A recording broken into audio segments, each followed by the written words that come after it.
श्री गणेशाय नमः। प्यारी माताओं और बहनों, आज ऋषि पंचमी का दिन है और इस उपलक्ष्य पर चलिए सुनते हैं ऋषि पंचमी की कथा। चलिए आरंभ करते हैं। युधिष्ठिर कहने लगे, हे देव देवेश, मैंने बहुत से व्रत श्रवण किए। इस समय पाप को नाश करने वाले व्रत को आप कहें। श्री कृष्ण जी बोले, हे राजेंद्र, ऋषि पंचमी नामक व्रत को मैं कहूँगा, जिसके करने मात्र से सब पाप दूर हो जाएंगे। युधिष्ठिर ने कहा, वह पश्चिमी कैसी है और उसको युधिष्ठिर ने कहा, वह पंचमी कैसी है और उसको ऋषि संज्ञा कैसे प्राप्त हुई? हे यदुकुल, युधिष्ठिर ने कहा, वह पंचमी कैसी है और उसको ऋषि संज्ञा कैसे प्राप्त हुई? हे यदुकुल उद्भव, किस तरह स्त्रियों के पाप का नाश करती है, वह कहिए। हे केशव, अनेक प्रकार के पाप हैं। इस ऋषि पंचमी के व्रत करके स्त्रियां किस प्रकार मुक्त होती हैं? श्री कृष्ण बोले, रजस्वला होने पर जो स्त्री गृह कार्य में संलग्न हो, ज्ञानावस्था या अज्ञानावस्था में जो बर्तनों का स्पर्श कर लेती है, वह महान पाप को प्राप्त हो सत्य ही नरक में जाती है। सुनिए, किस कारण से रजस्वला को गृह कार्य में निषेध है?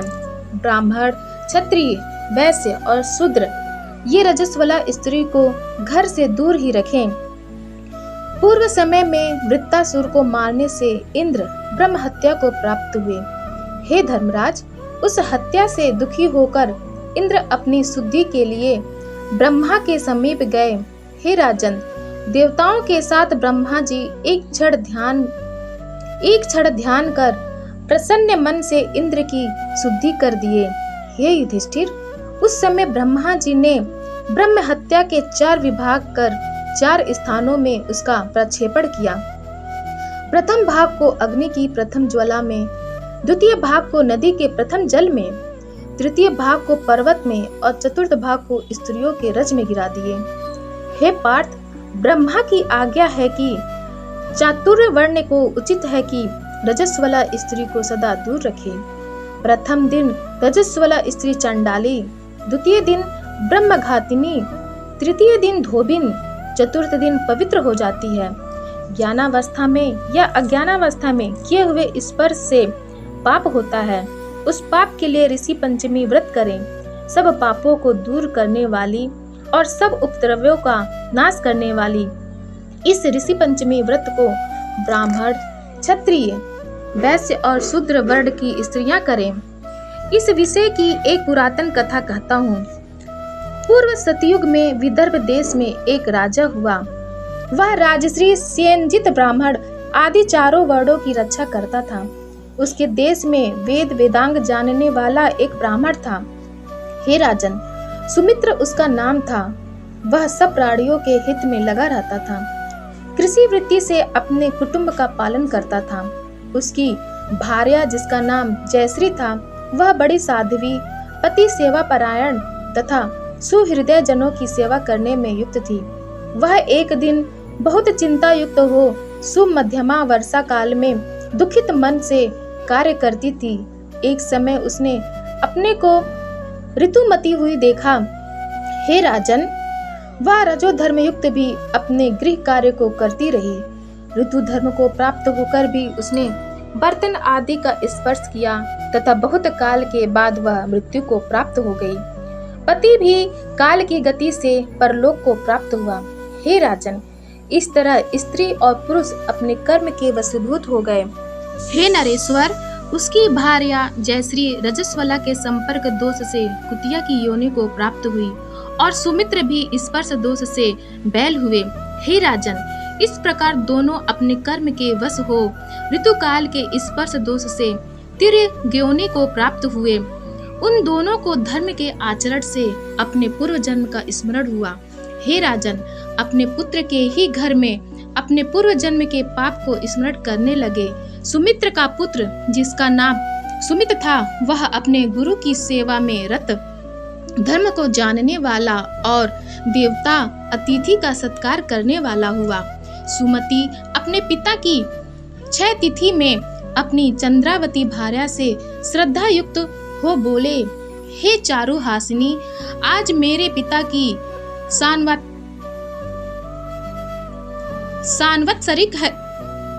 सानवत्सरिक तिथि है, इसलिए आज विप्रों को भोजन कराना है। अतः तुम पाक सिद्धि की तैयारी करो। अपने पति सुमति की आज्ञा पाकर उस चंद्रावती ने पकवान तैयार किए। उस समय खीर के पात्र में सर्प ने विष उगल दिया।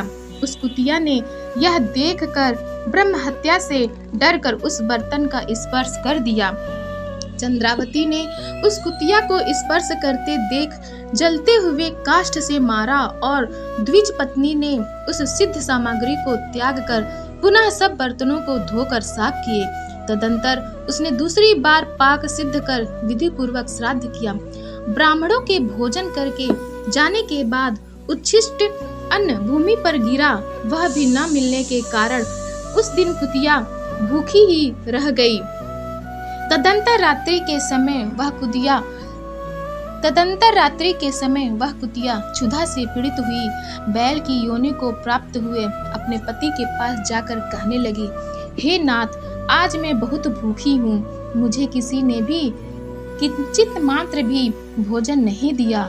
उच्छिष्ट ग्रास तक भी न मिलने के कारण मुझको भूख बार बार सता रही है। यह पुत्र अन्य दिन मुझे खाद्य पदार्थ दिया करता था। आज उच्छिष्ट भी इसने नहीं दिया। इसका क्या कारण है? जब खीर में सर्प को विष गिराते हुए मैंने देखा तो मन में यह विचार किया कि इसको उत्तम द्विज भोजन करेंगे तो मर जाएंगे। इसीलिए बर्तन को मैंने स्पर्श कर दिया। इससे मुझको पुत्र वधू ने मारा, जिससे मेरा शरीर दुखता है और मेरी कमर भी टूट गई है। क्या करूं? यह सुन वृषभ बोला, हे भद्रे, पाप के कारण ही तुमको दुख हुआ।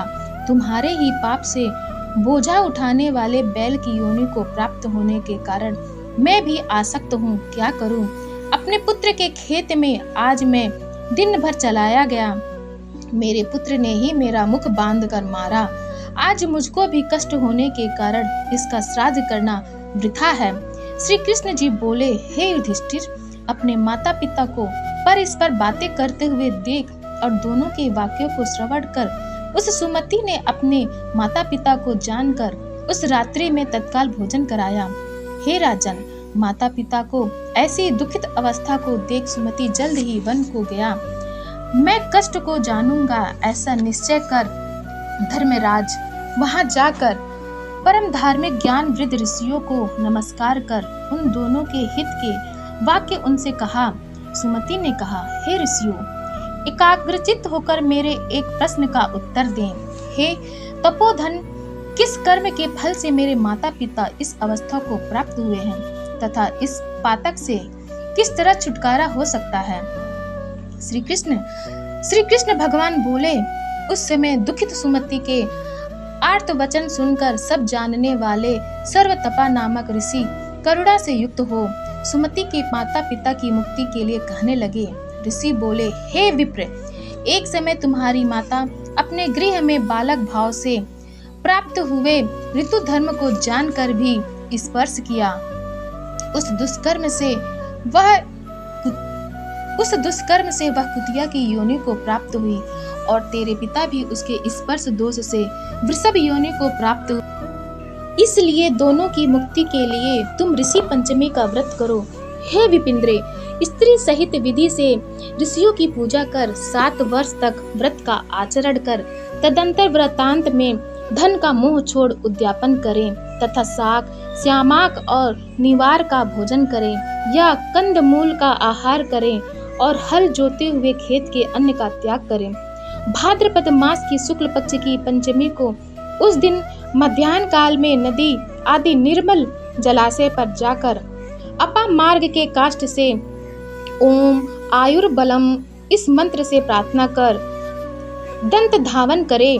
मुख इस मंत्र से दांतों की शुद्धि कर मृत्तिका से स्नान कर जल से स्नान करे। तिल और आंवले के कल्क से केशों को धोकर स्वच्छ वस्त्र धारण कर एकाग्रचित्त से अरुंधति सहित ऋषियों की पूजा करें।